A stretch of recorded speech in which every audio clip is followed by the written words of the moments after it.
Something good gonna happen in this year, and I am grateful that I made it here.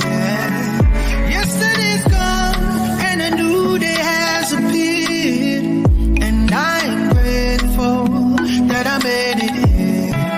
Blessings gonna find me here, oh yeah. Favor gonna find me here, oh yeah, yeah, yeah. I'm missing money gonna find me here, blessings gonna find me here, oh na na na na na na na.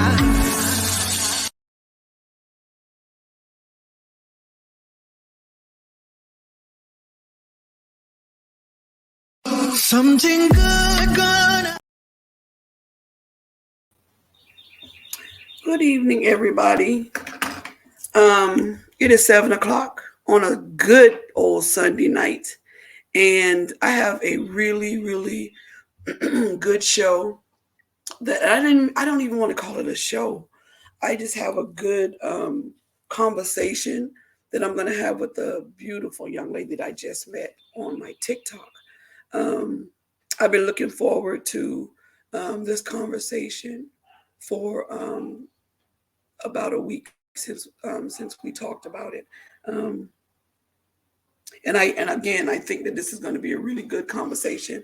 I think it's going to help some people. I think it's going to uplift some people, but I also think it's going to it may shock some people. So I'm going to give a trigger warning now. She is probably going to give you a trigger warning also. But I think it's important that, excuse me, that we have these conversations, because if we don't have these conversations, these things are doomed to happen again. So what I'm going to do is I'm going to read a slight introduction for this gorgeous young lady, and then I'm going to bring her up in just about 10 minutes. So let me do this. I'm going to read her introduction in just a minute. She's in I call it the waiting room, waiting on us very patiently. But I wanted to, again, give a trigger warning because the subject is adult, for one. And then I thought about using the word adult because when a lot of things, trauma happen to young women or young men, they're not adults. And so the conversation should be for adults. But a lot of times children who have been through trauma and who have been through things, they're not adults, but they know what you're talking about. They've been through what you're talking about. And isn't that scary? Is that not scary?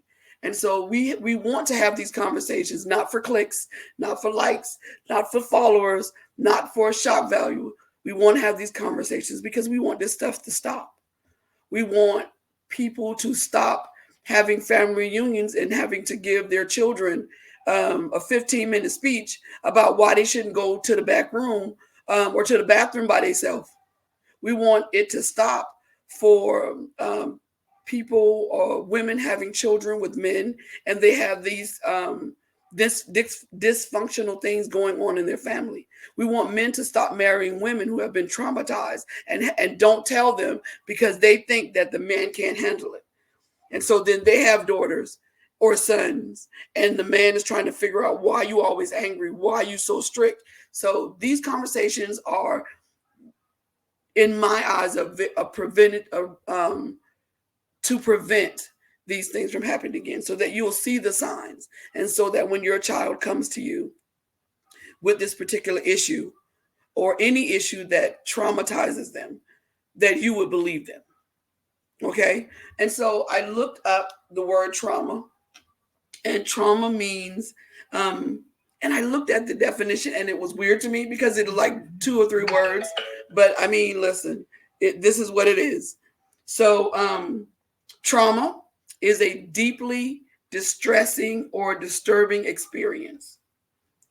It's when we experience very stressful, frightening, or distressing events that are difficult to cope with or out of our control. there are three main types of trauma, but under those three main types of trauma, you have different categories. I'm sorry.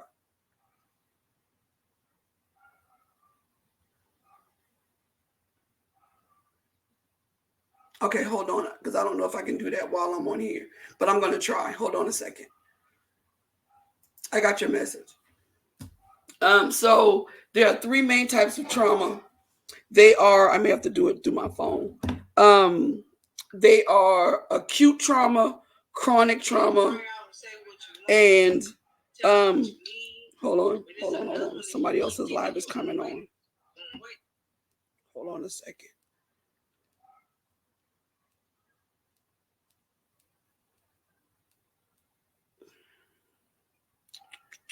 I don't know how to do that because I don't know how my live looks. Oh, okay, I see it. And you got to send me another message. I don't think nobody's on here yet. What do you want me to do? Where are you not seeing me? Put it in the chat. Where are you not seeing me?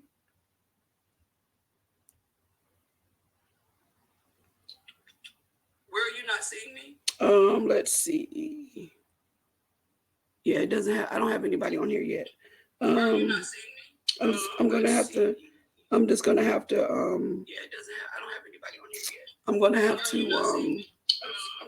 Edit this out. I'm just gonna have to. Yeah, it doesn't have. I don't have anybody on here yet. I'm gonna have to. Edit this out. Hold on. I think I know what you're trying to tell me to do. Let me look and see what the name of it is. Edit this out. Hold on. I think I know what you're trying to tell me to do. Oh, you can't see me on the live? I can see me on my live. Hold on. Oh, you can't see me on the live? I can see me on my live. Hold on. It's Mimi. Oh, you can't see me on the live? I can see me on my live. Hold on. It's Mimi. Oh, you can't see me on the live? I can see me on my live. Hold on. It's Mimi.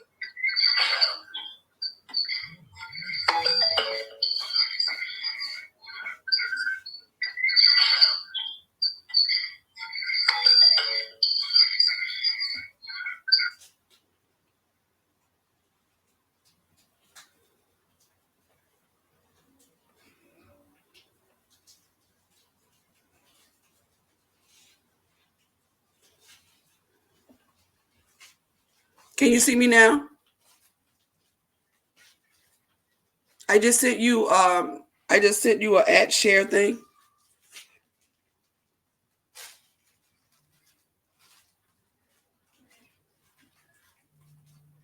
Because I'm on my page. I'm looking at it.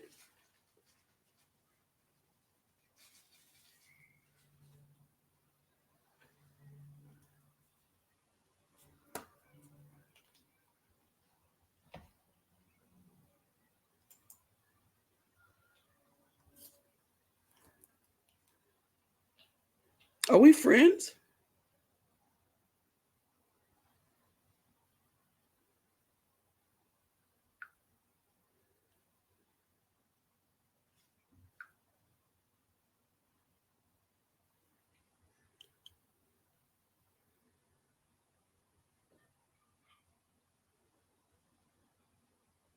I wish I had did this before because I don't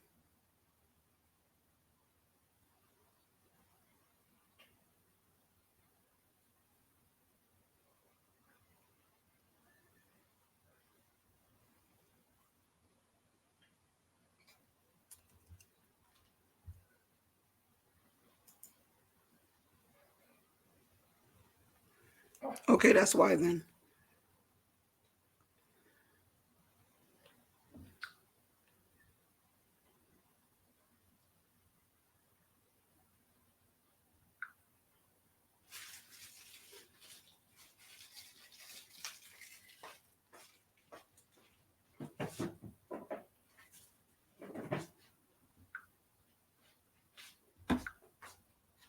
It's not letting me do it.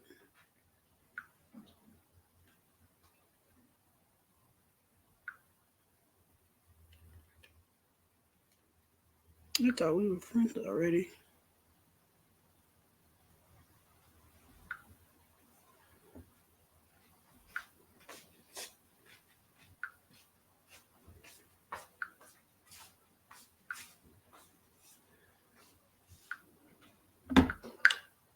Okay, you should be seeing me in a minute because I just confirmed.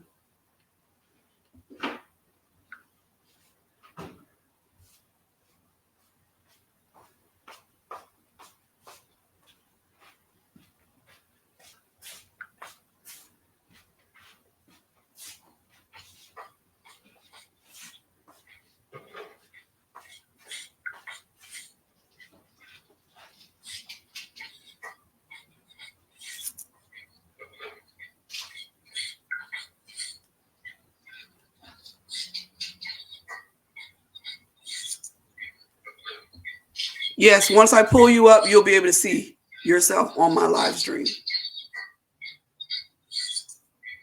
Once I pull you up, that's once I pull you up, you'll be able to see yourself on my live stream. Because you'll be coming through my YouTube.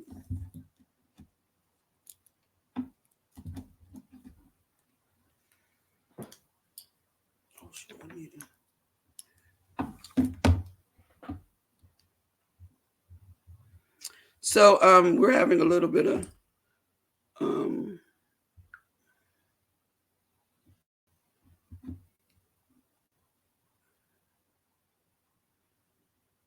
and so like I was explaining earlier, once you just because you don't have it doesn't mean anything. Once I pull you up on here, you'll be able to be seen on my Facebook page and on here because it's coming through me and it's not coming through you. But I understand that you want them to be able to see you on your live stream. I don't know how we're going to be able to do that. Okay. So once I pull you up, I'll be able to see you on that. And then I'll just, edit all of this part out. So we was talking about trauma. Okay. So there are three main types of trauma. There's acute trauma, there's chronic trauma, and then there's complex trauma. Acute trauma is trauma like anything that is violent or a sexual assault, a crime or an accident, or a suicide attempt. Acute trauma results from one single incident. Okay. Then chronic trauma is something that is repeated and prolonged, such as domestic violence and other types of abuse. Then there's complex trauma.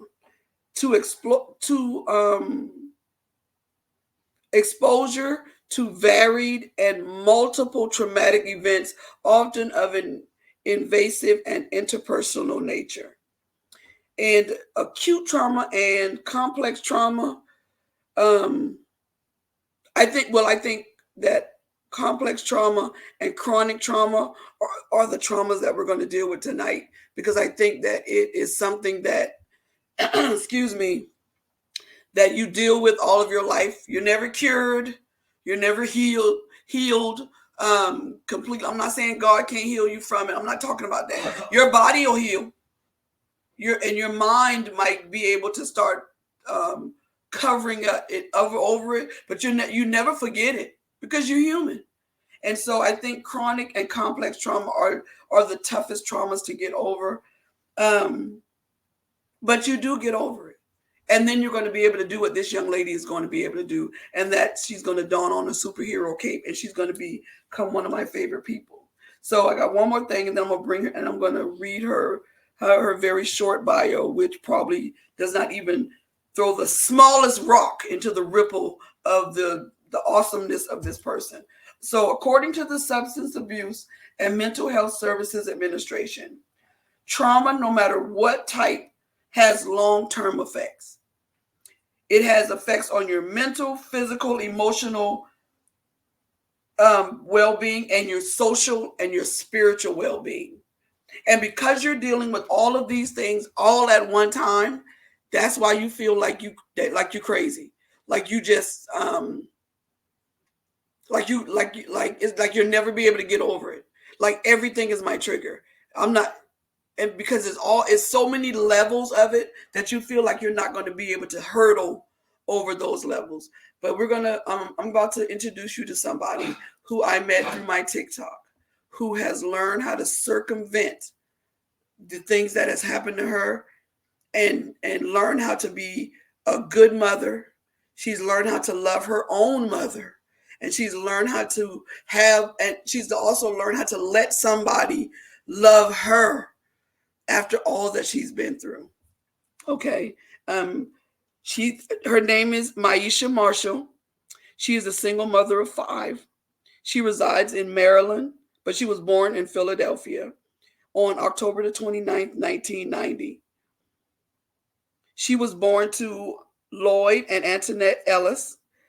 It's Antoinette Marshall and Lloyd Ellis, and she has 7 siblings on her mother's side, and she has a bonus brother on her dad's side, and I admire her for even putting that in there. So we're going to bring her up. We call her Mimi, but on good days, we call her MI because she just worth all the initials. We just got to spell it out. Tell everybody hi, Mimi. Hi. Hello. So we got Mimi doing this StreamYard thing, and so I'm still trying to figure it out, and Mimi just walking in the door. So I know you can't do it and we can see it, but just put your hands together and give Mimi a hand, yay! Because she has the Hey, Tina Bowles, how are you? Thank you so much for joining us. And continue to comment. I can see your comments. Continue to comment. This is a conversation, like I said. But first, what we're going to do is I'm going to let Mimi take over my podcast, and I'm going to let her just tell her story, and then I'll come in if I need to, and just to see if maybe the spirit wants her to elaborate on some things. So be respectful and listen, because we all have things that we need to learn. Okay, Mimi, the floor is yours, darling. Okay, so I decided to just get on here and tell my story because I realized that it's a lot of people that suffer in silence. Like, I don't know what it is, but it's like you become an adult and you kind of have this defense mechanism against trauma. So certain traumas that you go through, you try to push it out of your head. So for years, I just tried to tell myself that, okay, nothing can happen to me again. You know, people did the best they could at the time. But then, like, it seemed like the older I got, the more the trauma just kept coming. Like, it felt like it was going to consume me. So last year, I just went on like this, not really a sabbatical, but I just felt the need to find out where the person that traumatized me was. I was just like, okay, I'm back in Maryland. It's where it happened at. Can this person hurt me? What if I saw him when I was walking down the street? Would he recognize me? So I won't say that I was in fear for my life or anything, because like I said, you know, it happened when I was younger. He was like in his 30s. I was 7. And like now I know he's way older, but something in me just wanted this man to see me so I could show him, like, look at me. Look at me now. You tried to break me. You tried to hurt me. You tried to kill me, but I'm still standing. And it actually, what I went through as a kid, it actually made me guard my children even closer. Like, I was told over the years, you don't let your kids go outside. You don't let your kids go to parties. You don't let them go to family members' houses. You don't let your kids do nothing. Your kids are going to resent you. So, like, I want to say back in 2022 is when I started letting my kids actually be kids. But nobody understood why I was so guarded with my heart, with my children. My children don't meet different men. They don't, you know, they can't say that they've met everybody that I've ever dated or, you know, had sexual interactions with. Like, what I went through as a kid, I never want anybody to go through that. And I suffered in silence. And my reason for coming out is I always told my mom that I was going to clear her name. So I don't know if you want me to go into detail now or you want to ask questions about what happened.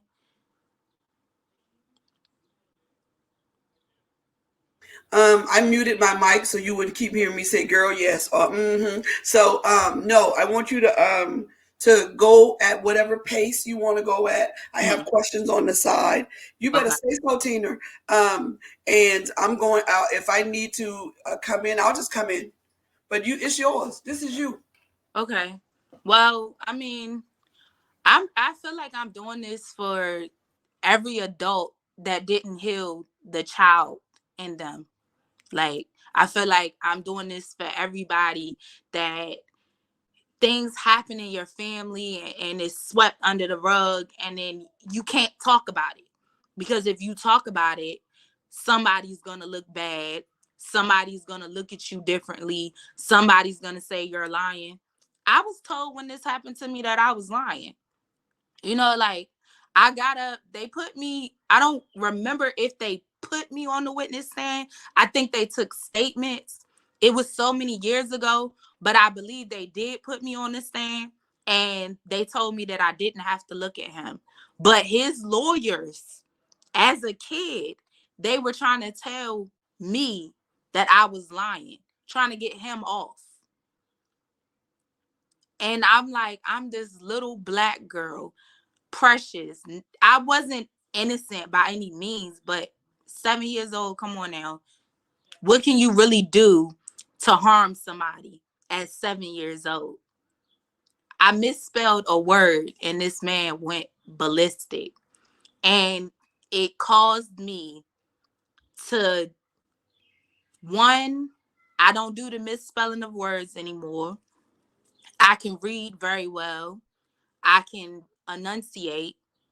I know how to talk, but every now and then I might throw a little slang in there, but I know how to put on my professional voice and do what I need to do. So yes, what he did, it hurt because I was a kid. I felt like I didn't deserve it, but it actually just prepared me for when I became a mom. The things I needed to look out for. I can't say that my mom needed to look out for anything, because how could she? I've always been the type of person to put on a mask. And even if I'm hurting, I'm not going to tell you that I'm hurting. But last year I talked to my mom and I told her, I was like, Mom, I can't shake it. It hurts. Like, I think after everything happened, I didn't really get a chance to heal, because they had me on medicines. For one, they kept me doped up. I guess that was a way to cope and not think about everything that happened to me. I went to a therapist. I'll never forget. Her name was Miss Nancy. And she used to make me hot chocolate. And she told me whenever I thought about the bad man, draw him, ball up the picture, and throw it in the furnace. I mean, how great was that, to think of the person that hurt you burning in a fiery furnace? I loved it. But it only healed me for a moment. As I got older, I started having dreams.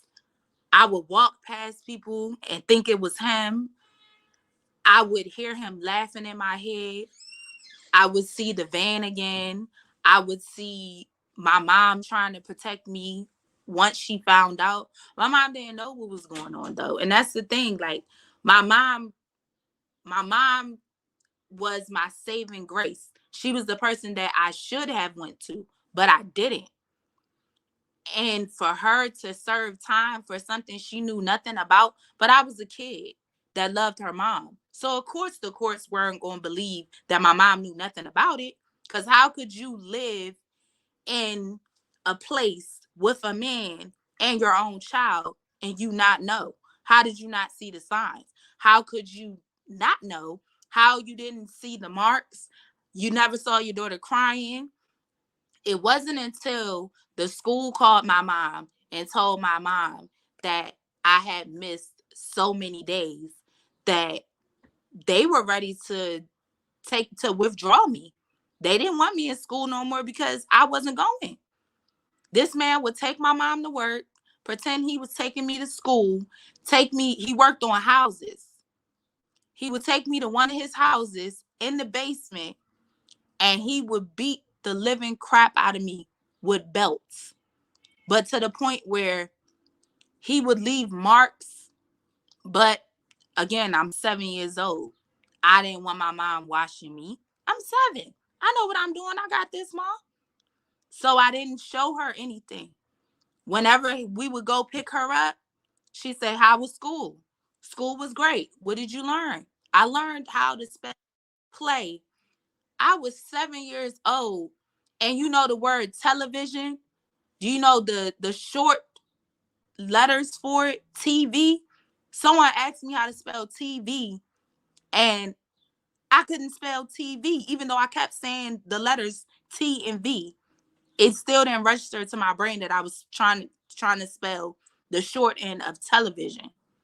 I didn't know that. I was going to after school, what is it, like aftercare? That's what it's called. And it was a neighbor across the hall. And I felt like that lady was my saving grace. I loved going to her. After he was done whooping the crap out of me, he'd take me across the hall to my neighbor, and I didn't say nothing to her because I didn't want my mom to become unalived, and I didn't want me to be unalived just by me talking about the abuse. That man whipped me with belts, branches, his hand. He threw me up against the wall. My nose was bleeding, and I don't know if that was from a brain bleed or what. I just know he threw me up against the wall one day, and my nose just started trickling blood. My mom wasn't there. My mom worked. My mom had a job. So I felt like it really was unfair for people to blame my mother. What can you blame a single Black mother for doing? You blame her for working? Now, if she would have been on welfare, then you would have said she was trying to beat the system. You would have said that, oh, she should be working. She was working. She was working when all of this happened. She never knew about anything until the day of. And I thank God for that person seeing that man drag my bloody, bound body from a van. It was a man that saw him, and that's what stopped the abuse. Other than that, and then my mom was being abused behind closed doors, and she was taking it. And I didn't find out this until I got older. She was taking the abuse because she felt like if he beat on her, he wouldn't beat on me. So she felt like, okay, I'm going to let this man beat the crap out of me because, for one, I'm scared. I'm not strong enough to leave.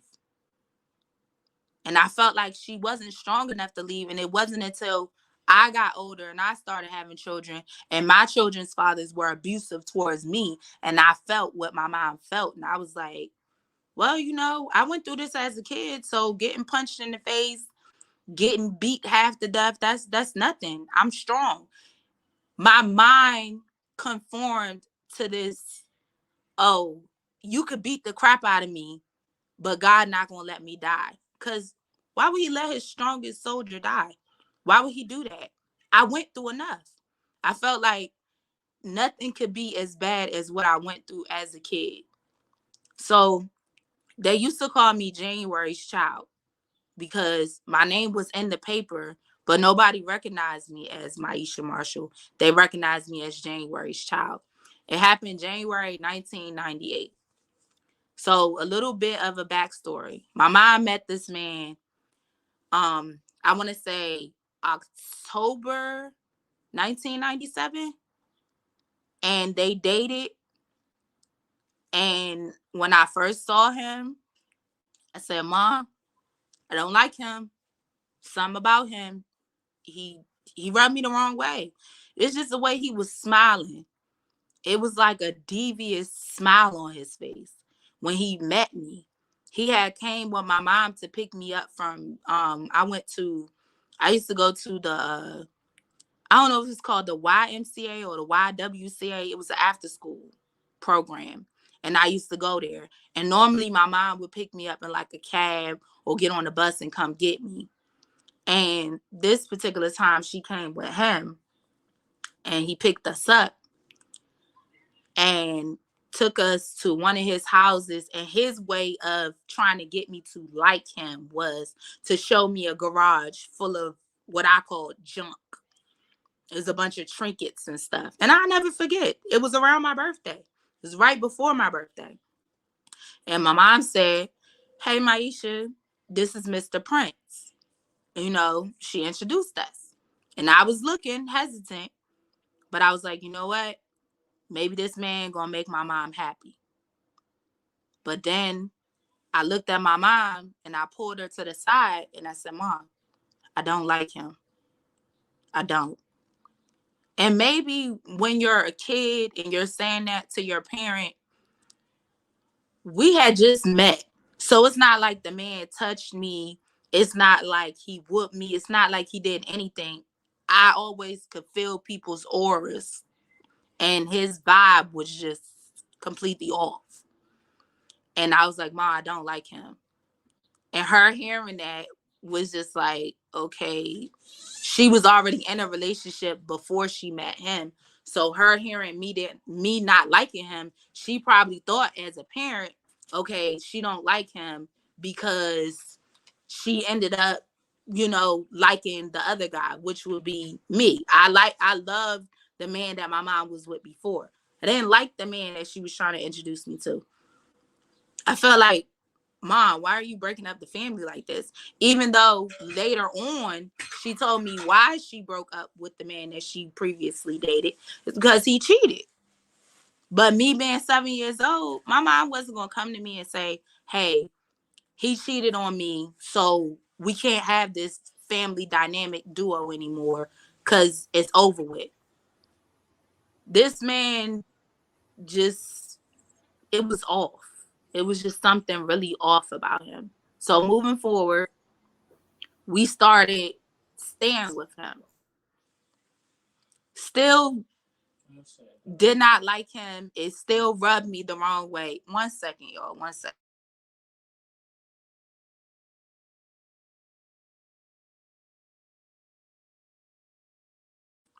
Okay, I'm back. So it's just, I don't know, that man, I just didn't like him. He just always rubbed me the wrong way. So then, like, over time, then that's when the abuse started. And again, like I said, my mom was getting abused too, but I didn't know she was getting abused. I thought I was the only one. Okay, so let's back up and put let's back up a little bit. Mm-hmm. Because when you have a story that spans a long period of time, you're trying to mash it all up into that, but I don't want you to do that. Okay. I want you to so let me now that you done got it started, Mm-hmm. now I know what to ask. Mm-hmm. And that's all I was waiting on. Oh. I wanted to say, T-Nab, thank you for being here. Sanchez is in the comments. Thank y'all for being here. If you have any questions, just put it in the comments. She can't see them, I don't think, but I'll put them in the I'll put them up on the screen, and we'll read them from there. Please ask questions. And this is a discussion just like we have when we're on TikTok. Okay, this is not a monologue. This is a discussion. So let's go back to defense mechanism. Mm-hmm. And defense mechanism, because it's hard to explain or understand how you defend something after it's over. Mm-hmm.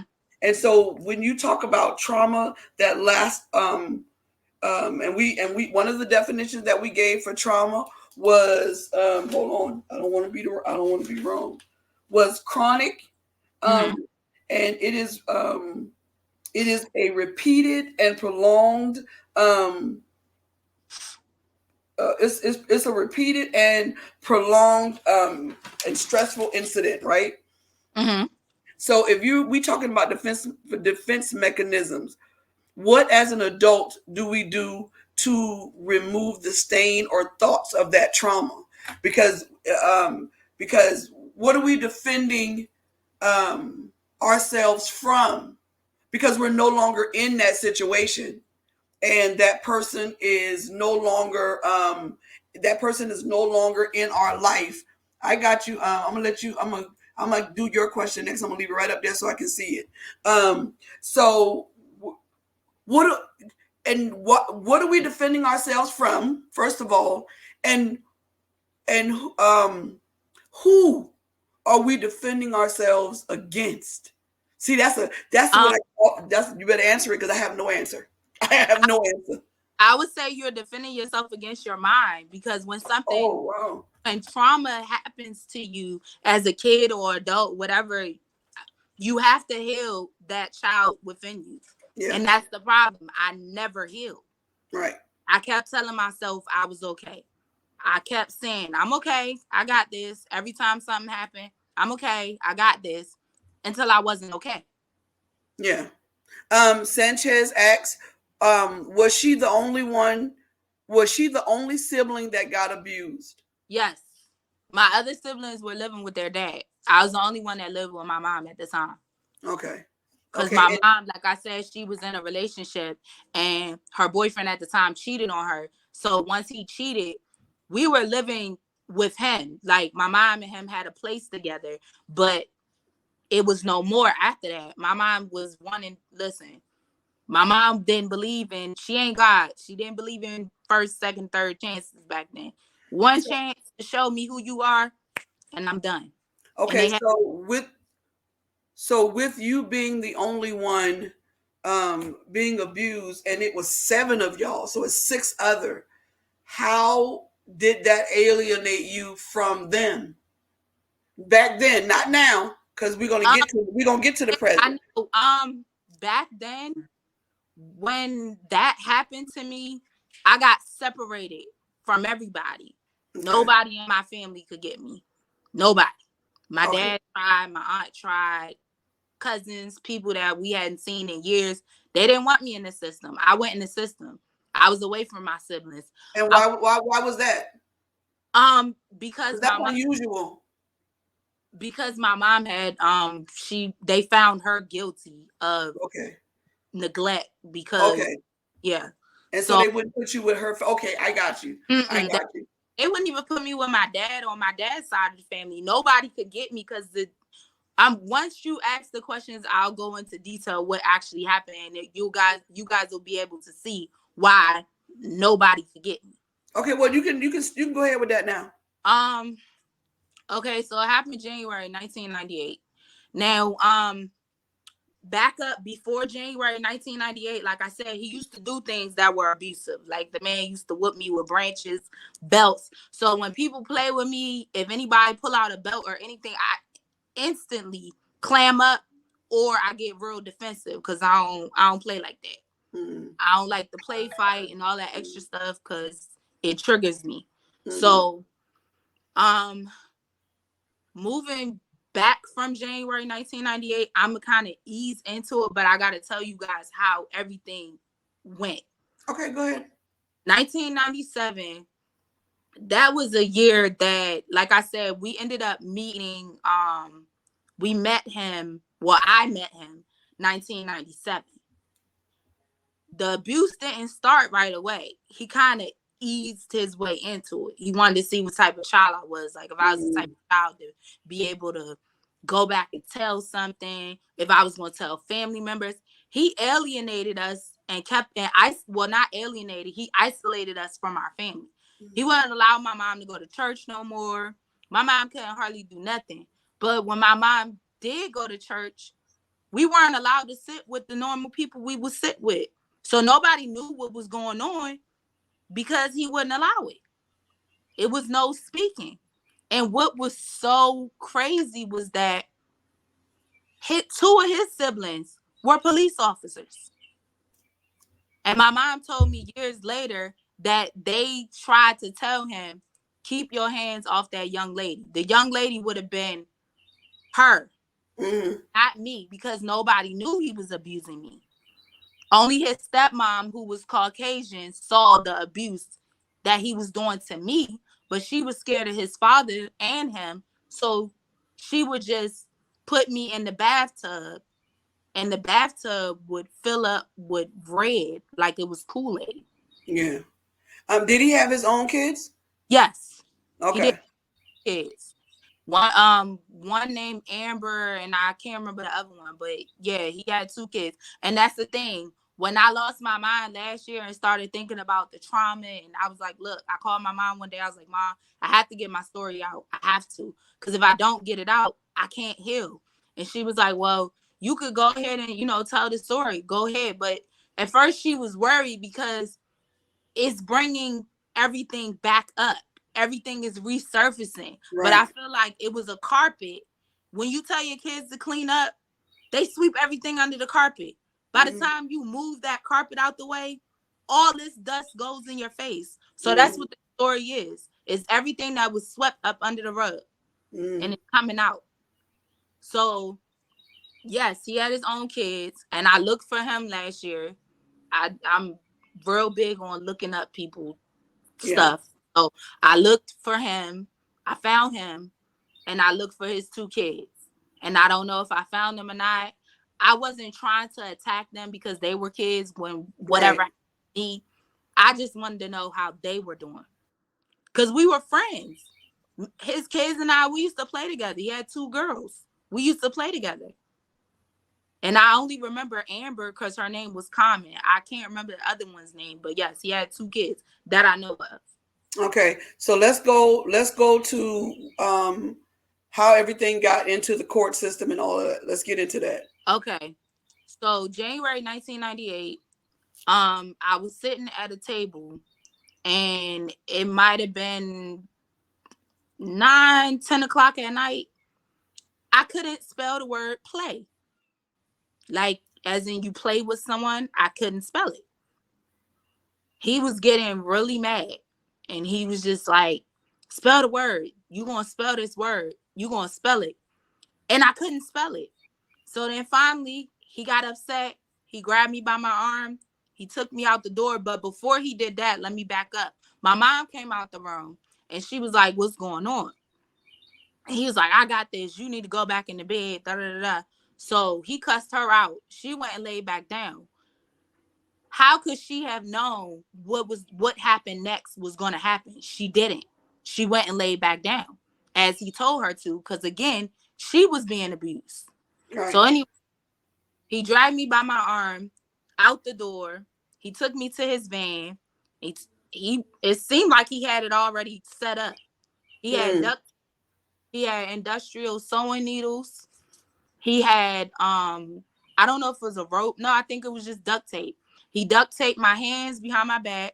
He duct taped my ankles together, and he duct taped my mouth. We went on a ride. As we going on this ride, he's just constantly just talking, like laughing to himself and talking. He had lost his mind because a 7-year-old couldn't spell play. So we're riding, we listen to music, and that's like I said, childhood traumas is a real thing. As an adult, 3 main songs that he used to listen to, I listen to now. Right. Anita Baker, Body and Soul. That's one of my favorite songs. Mm-hmm. I don't even know why. 100 Ways. You listen to that one day on your TikTok. Mm-hmm. And it was another one. I can't remember exactly which one it is, but 3 main songs that this man listened to. And when I hear it, it triggers me, right, but not in a way of I can remember everything that happened that night, but it's not so much a bad thing when I hear those songs. Right. Calming for me. So anyways, Anita Baker was playing Body and Soul, and we just riding. We end up stopping somewhere. I don't know where we were parked. Next thing you know, my eyes get duct taped, and then I'm feeling puncture wounds, like being stabbed with the industrial sewing needles in my butt, in my head, my arms, my legs, my feet, the bottom of my feet, everywhere. I don't know how long it went on because my mind blocked out everything. I just remember him just constantly going like this everywhere, and laughing. He was laughing as he was doing it. Next thing I know, we pulled back up to the apartment. I knew we did because I heard the sliding van. This man had one of them old vans, the brown vans with the little yellow line in his birth. He had one of those vans with the sliding door. He opened the door. After he opened the door, he picked me up, but I think I was limp. My body was limp. I wasn't dead, of course, but I went limp. Somebody saw him out the window, and what ended up happening was I went inside the apartment. My mom came out. She was freaking out. She saw the blood everywhere. He put me in the tub. After he put me in the tub filled up with so much blood. He took me out the tub. He washed the tub. He took me in the room with my mom. And before my mom can make a plan for us to escape, because once she saw what was actually going on that morning, that night/that morning, she had our bags packed. She was going to pretend like I was going to school, like she was going to work, and we were going to get away. Boom, boom, boom. Police knocking at the door. I didn't know what was going on. Mm-hmm. Boom, boom, boom, boom. Prince George's County. So I'm thinking in my head, am I being saved? What's going on? I'm 7 years old. I don't know what's going on. They come in. They ask to see me. I had on white long johns. I had the long shirt and the pants. Those long johns were filled with blood on the back, the butt part, bloody. Police officer took one look at me and he cried. He walked out. He couldn't do it no more. All I heard was glass breaking. They had this man in the kitchen trying to get his hands behind his back, and he broke a bunch of glasses trying to get away. They weren't going to let that man get away. My mom and I, we got in a squad car. We rode to the precinct. That was the last time I saw my mom for about 8 months. So then let's go beyond that and let's get to court. Mm-hmm.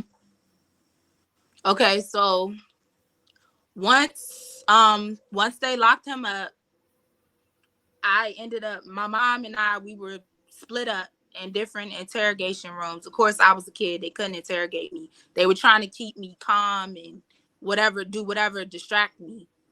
Next thing I know, they took me to the hospital. I'm like, where's my mom? They're taking me to the hospital while my mom not riding with me. I had to learn how to walk, talk, and everything on my own again. So once they took me from the hospital, they took me to foster care. And that's when they told me my mom had been arrested. And that's how we ended up in court. We ended up in court because they wanted to know my side of the story. But the narrative that the lawyer was trying to paint was a 7-year-old girl can't testify because she's 7. She don't know what she's talking about. I helped the police officers find the stuff that he used to hurt me. I told them exactly where they were because he used to put them in the same place. This abuse happened in 1998, but it started in 1997. That man used to use them industrial sewing needles and stab me in my head.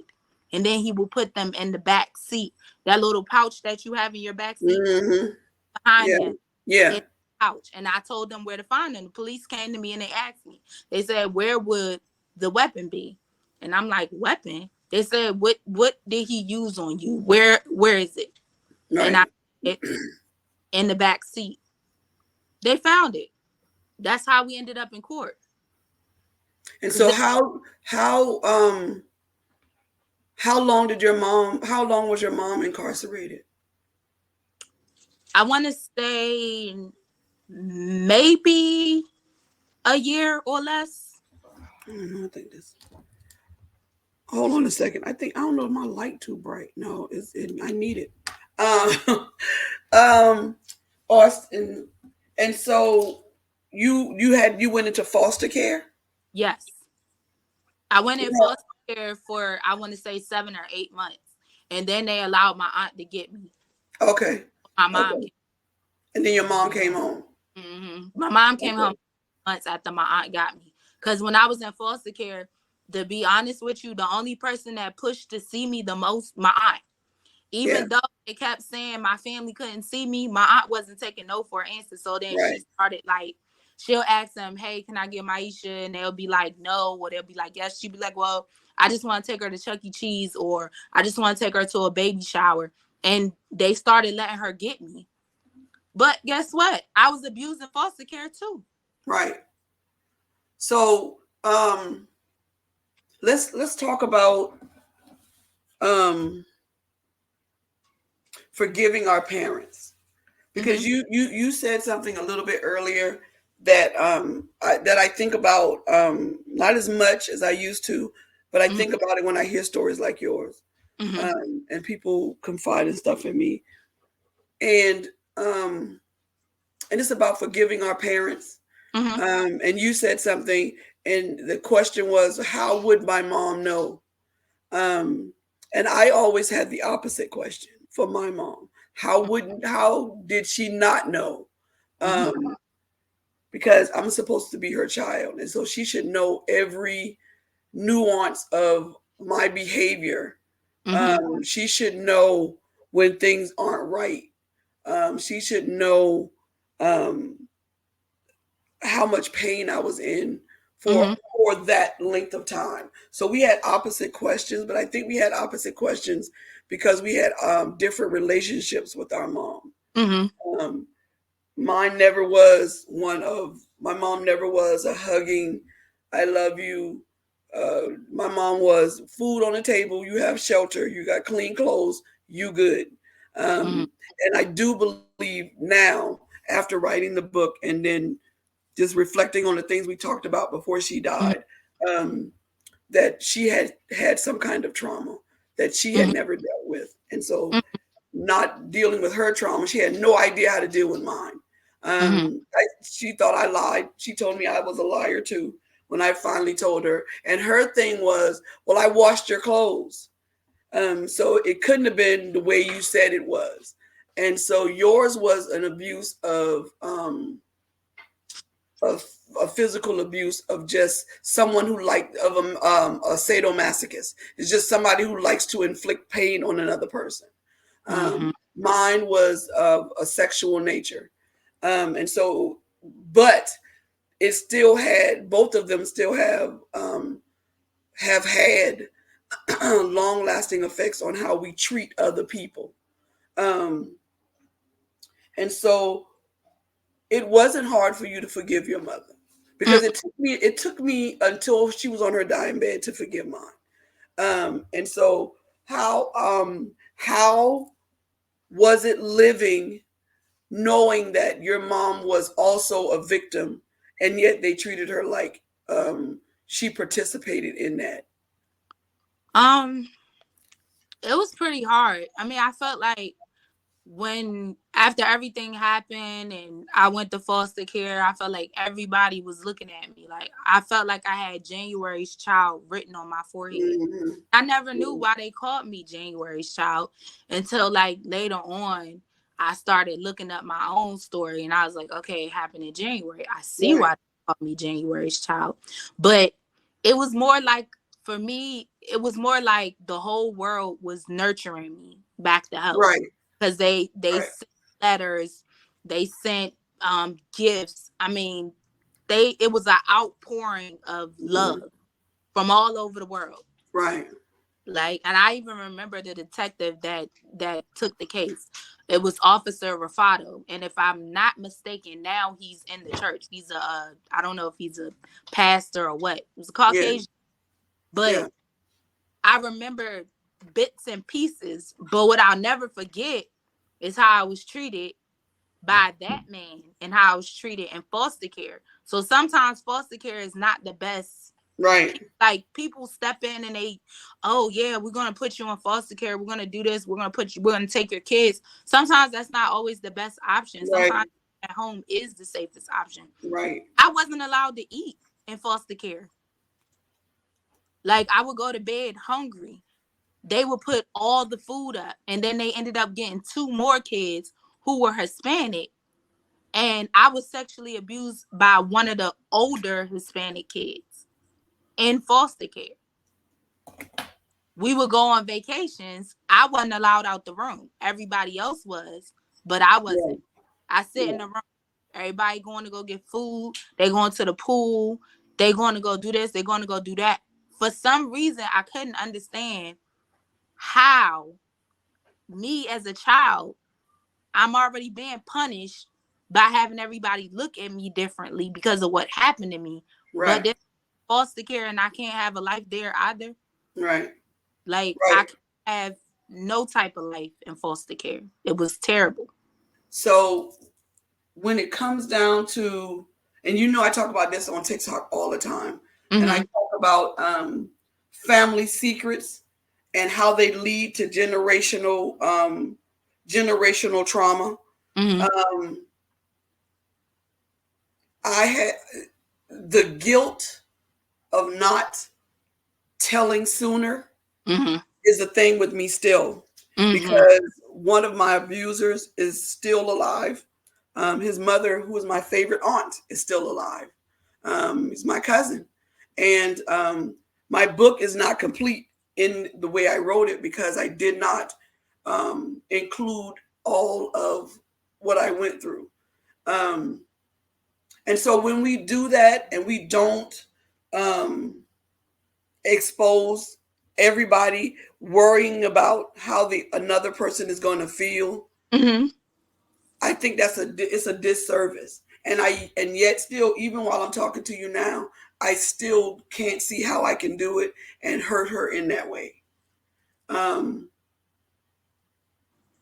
but it's weird because even in that, I'm unselfish. You understand? Even Mm-hmm. when I know that,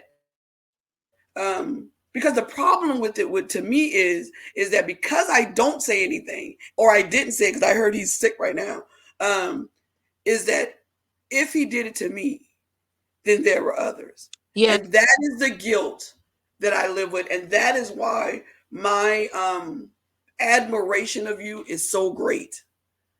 Because even though he was exposed at no um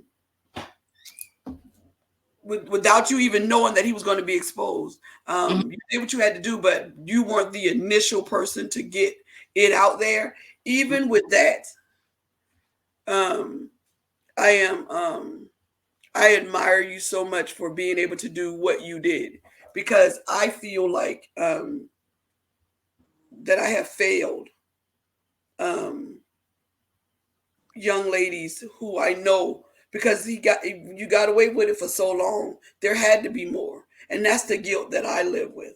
And so that's on my side.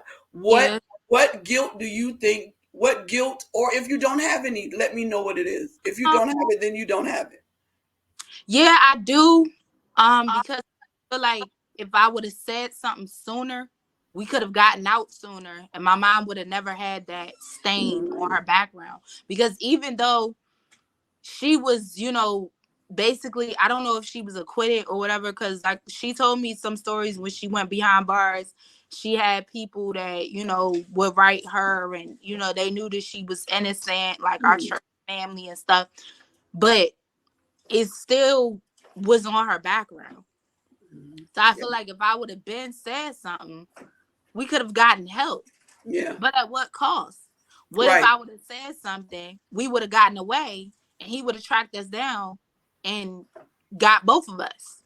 Or he would have met another woman with another daughter. Yeah, and Yeah. then So been as strong as me, and then he would have killed them. yeah. Yeah. I honestly believe that man was trying to break me and kill me, Right. but not like slowly. Like how when a person wants to poison you, they do it slowly. They don't do it like that and you die. You slowly die. So I felt like that was his whole motive. And he was so upset. But torture was his favorite thing.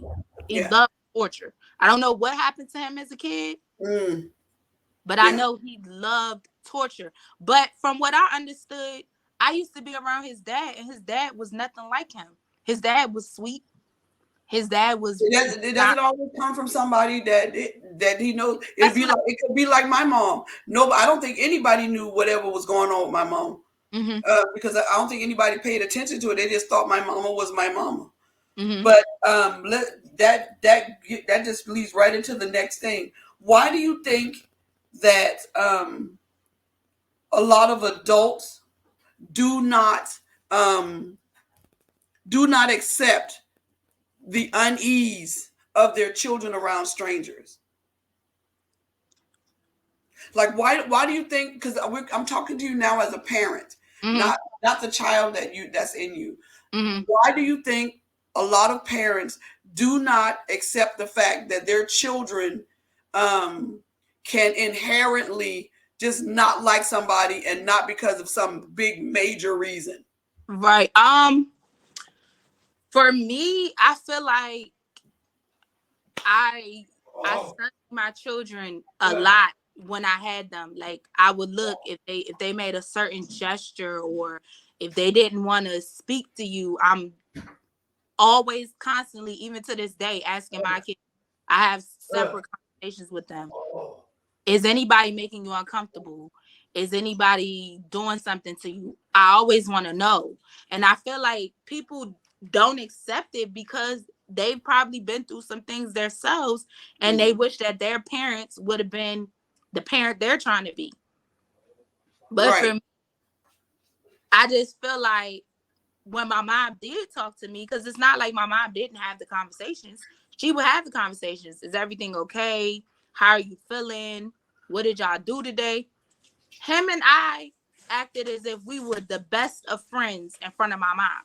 Right. Behind closed doors, when she wasn't around, we were enemies. Right. Some days I could ride in the front and we just have a conversation. We listen to music and everything good. He was like Dr. Jekyll, Mr. Hyde. Right. Whenever And he as got a child, you don't know that. As a child, you don't know what a trigger is.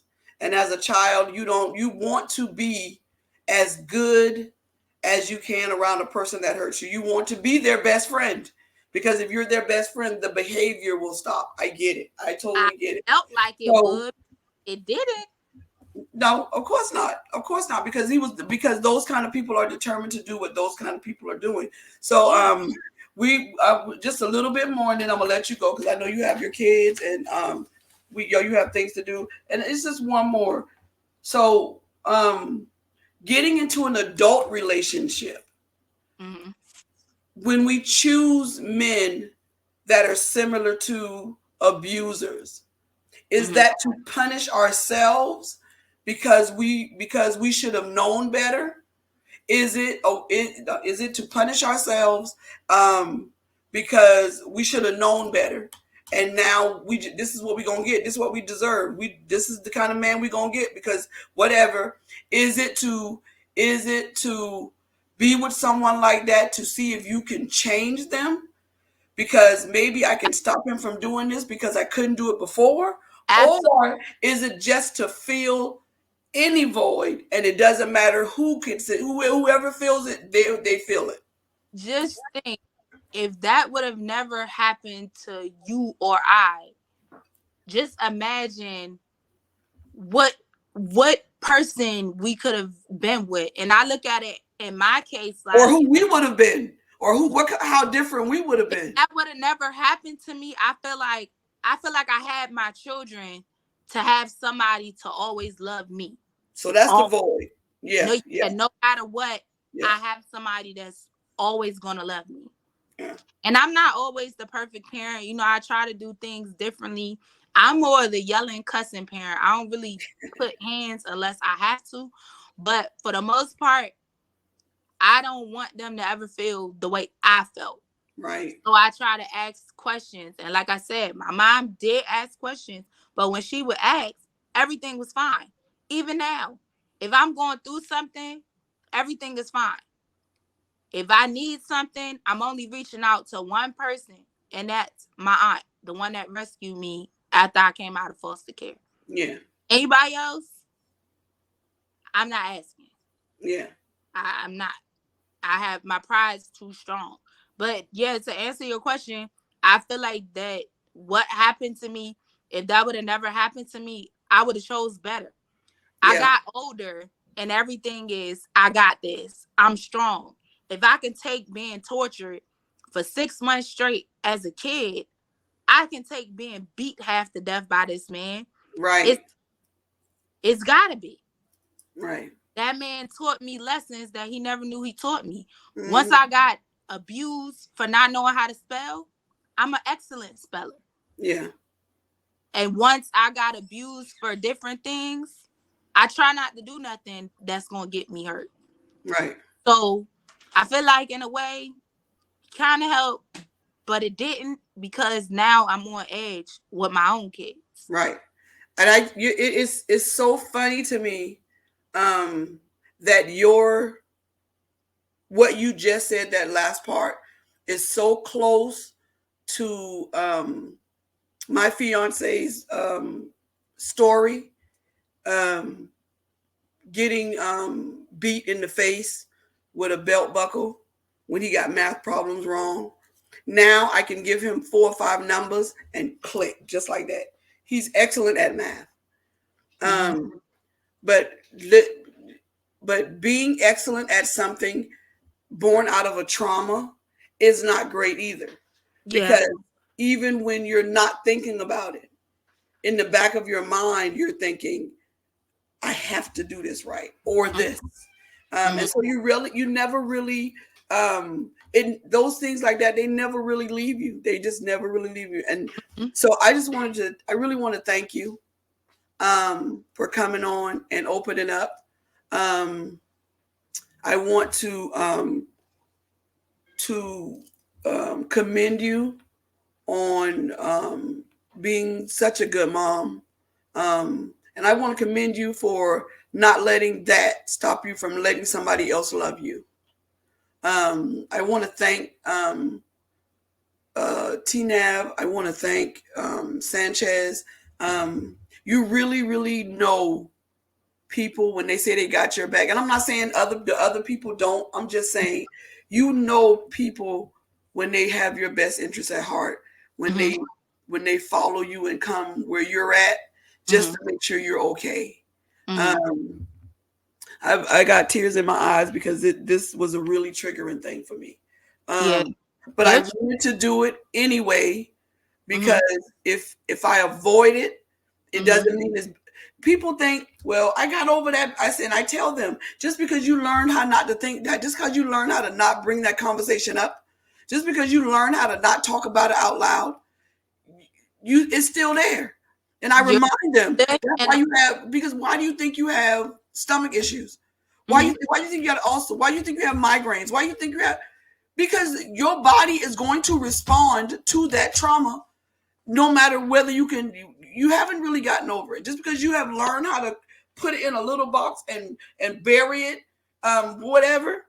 If you don't, so this basically, I just don't avoid it. I want to talk about it, and I want to not relive anything. But I think that the more you push that out, the more it can't build up on you and catch you off guard in the middle of Walmart. You feel me? Yeah, that's what you need to do, though. You need to release yourself, free yourself from that mental prison that you live in. Like, you have to. Exactly. You're not ever going to heal, because you're going to always think, if a child is, say, not doing something that they normally do, are they being touched? If a child goes around a certain family member and they don't want to speak to that family member, are they being touched? Right. Like, oh, no problem. But yeah, but I think, but it's even, like I said, me, you, and Anton, what you said, you're close. He was, the abuse he had was very close to what you dealt with. But this was from family members. And, I've been by them too. I just didn't, take this platform for that, because they're living, they have children. Yeah. Do I want to, let that out? No, I've healed from that. The only thing that I couldn't heal from was being abused physically. Right. Physical abuse, that went out my head. Right. The physical abuse, it was like, why? Right. Like, why did you choose my mom? Why did you choose me? What about us said that we were strong? And I say that, and I used to say that too. I used to say, I must have it. It must be a look or some smell that I give off. But anyway, we're gonna have to go, because we'll get into this, and I won't stop talking. So I really appreciate you being here. I really appreciate you opening up and sharing. This will not be the last. we will actually be back next Sunday together. We are, I guess this would be, we are in the prelims of discussing doing a podcast together on different things, not just this. And so I wanted everybody to know that that's what we're doing. And so it'll be Bobby and Mimi podcast, and it'll hopefully it's going to work out. We're still working on some things, but I do want everybody to know that this particular podcast was brought to you by Uppity Negro Apparel. And you can find all of those things on my TikTok and also on my Bobby the Overtaker Facebook page. I really want to thank y'all. First of all, I want y'all to understand that old man that is coughing is my brother. He's over there trying to stay awake, and I don't know why, but he's fighting sleep, and it's probably because he wants to tell me something. But I thank y'all so much for joining and coming in and to check on me. And like I said, it's certain people you can depend on that'll make sure that you're going to be okay. And I appreciate the two that came and checked on and make sure that me and you were going to be okay. Because this was I tried to keep it, and I'm sure you did, just try to keep it as light as possible. But the heaviness of it, oh my God.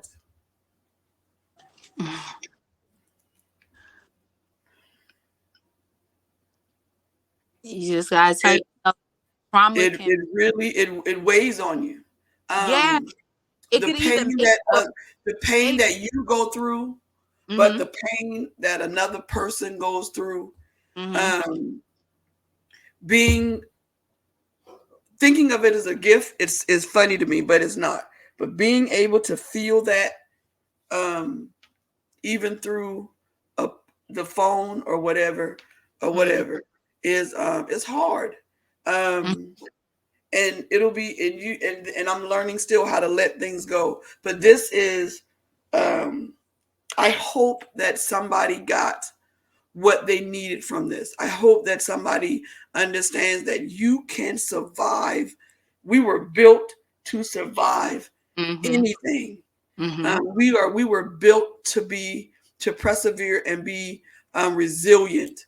And even a broke rubber band, you tie it, it still stretch. It still do it. It just got a knot in it. And so even in our imperfections, we are all that and more. So I'm gonna let her have her final comments, and then we're gonna I'm gonna say my little last thing, and then we're gonna bid you adieu and let me get this good cry out while I wash my dishes. Only thing I can really say is with your children, with your friends, family, anybody that you really care about, even if you don't have kids, push the issue, because you might have kids that out there that were like I was. I'm okay. Even if I kept telling myself I'm okay. I knew I wasn't okay, but always push the issue, because you never know. One day they might come out and actually say what's going on. You don't want to miss something, and you or somebody in your family of that child ends up behind bars when you could have pushed the issue and actually out. Help the child and help the family member, and it might even be the family member that's doing the damage to the child. You never know. But listen, always listen to what they don't say, not to what they do. Listen to what they're not saying. Just pay attention, and trauma can make or break you. It made me, it didn't break me. He didn't. So and I want to jump on that too. Also understand that when you are looking out to make sure that your children are okay, make sure your children are not the aggressor. Make sure that you also look out for the fact that your child might actually be the aggressor. Your child might also be somebody with a chemical imbalance or something, or they decided that they wanted to pull the wings off a fly. Listen, it ain't all the time that they're being. Sometimes your child might be the problem. And Mm-hmm. if you catch it before it gets out of hand, you Mm-hmm. won't have your child walking into school with a trench coat on. And so let's be diligent, not just with our children, but with our people, with our spouses, with our just with everything. Let's be diligent in our lives and the people that are around Thank you. us. I love you too. Because I promise you, he's not sending down no angels and none of the disciples to make sure you're doing what you're supposed to be doing. That's our job. Mm-hmm. But listen, just don't turn into a Karen or ghetto Betty. Just, but be diligent, and love you and love each other. Love and give people a chance. My God, people got a history. Mm-hmm. Nobody just walk into Walmart and start yelling at the cashier. What's wrong, boo? Because Mm-hmm. it got to be something. It Yeah. don't need you to yell back at them. Mm-hmm. So let me get off of here because y'all know I can talk and talk and talk, and I didn't want to run this on for more than 90 minutes. I And love you. Go ahead, I me talk. Tell us about what you got going on too. I'm sorry. Oh no, you're fine. I just wanted to say if y'all wanted to actually look at the story in detail, then my name is Maisha Marshall and it's gonna be up under Girl 7 Tortured. Just in case y'all wanted to read all the details yourself without me actually saying it. Right, y'all. Well, You guys can add me on Facebook or whatever. I got some things that I'm trying to do. I'm trying to start give wig me your business. Facebook name because it's not the same. Oh, can they see it if I put it in the chat? Yes, ma'am. She's gonna Okay. put her Facebook name in the chat, so y'all go on Facebook and be her friend. Y'all make sure y'all follow her on TikTok. Um, and yeah, you're going to be seeing a lot more of her. We were supposed to have another guest, but I think that the other night that trauma pushed her a little bit, and I'm going to get in touch with her. But I love y'all. Thank Okay. y'all for coming. Thank And thank you, Mimi, for coming. Thank you for opening up and sharing. We're going to have a lot of more shows, but they'll be a little lighter than this one. So we're going to let Mimi go and deal with them children. I'm going to go and deal with my 59-year-old child over here. And I love y'all. And let's do this again. Let's do this again. Um, Bay. and go ahead. Aunt Bobby. Huh? Bay said you're his next wife. He likes how open and Oh, did honest. who say that? Bay. Oh, tell Bay that he gonna have to fight that 5'11" dude, the light skinned I'm one. trying to tell you. Listen. All right. I love y'all. Honey, you have to you do not want to get into it with Mr. Anton Graham, honey. We're gonna have this conversation on TikTok.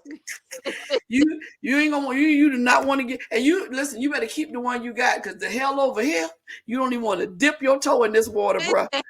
He read the book. He read your book. That's all he. Oh, he read the book. Okay, we're gonna have to get him on here, and he can discuss. I'm serious. All jokes aside, we have to get him on here. I never and have a man's point of view. So maybe next week, when we get on, you just read a little bit or whatever. He doesn't have to come on if he doesn't want to. Maybe we can get Sanchez to come up. You don't have to show your face. You can just do your voice, and we'll talk about the book. Okay. And we'll talk about what a man thinks about what's written in there. Then I think that will be a good next show. So that's why I like it. So next week, he said he finished it. He already ahead of me. He finished it. Oh, okay. Well, let's talk about it. Mimi, I'll get in touch with you this week, and we'll see. We'll set that up. I would love to have a man's point of view about this book, because I have not had one. But let's go. Love you. Emma. I'll see you a little bit later on, baby. Thank y'all so much, and I appreciate y'all. We'll talk to y'all on next week Sunday on this platform, but I will be on TikTok. I might go on there for a little while tonight, just to give everybody an update. I might hop over there for just a few minutes after I wash dishes. So we'll see. Love y'all. We out of here. All right. God is good. Amen. All right. Talk to y'all later. All right.